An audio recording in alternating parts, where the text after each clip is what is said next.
போனை போட்டு அழுறாங்க பாருங்க. அந்த போன் காலை அட்டன் பண்ணாரு. உனக்கு போய் இந்த வாழ்க்கை அமைஞ்சிருச்சே, உனக்கு போய் அந்த வாழ்க்கை அமைஞ்சிருச்சே. அப்படிப்பட்டவரிடத்துல நீங்க என்ன பண்ணக்கூடாது? நீ இருந்த இருப்புக்கு உன்னை எப்படிப்பட்ட மாப்பிள்ள கல்யாணம் பண்ணிருக்கணும் தெரியுமா? உன்னை எப்படிப்பட்ட பொண்ணு கல்யாணம் பண்ணிருக்கணும் தெரியுமா? பொண்ணை மட்டும் நீ கல்யாணம் பண்ணினா இன்னைக்கு வேற லெவல்ல போயிருப்ப. அந்த பையனை மட்டும் கல்யாணம் பண்ணினா வேற போயும் இந்த இடத்துல விழுந்துட்டியே, இந்த குப்பைக்குள்ள விழுந்துட்டியே.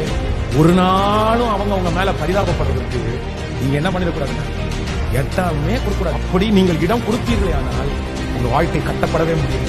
நீ ரொம்ப தனியா இருக்கிற, நீ எத்தனை நாள் தான் இப்படி தனியா இருக்கிறது? நான் சொல்றேன், என்ன குறித்து யாரும் பரிதாபப்பட வேண்டிய அவசியம்.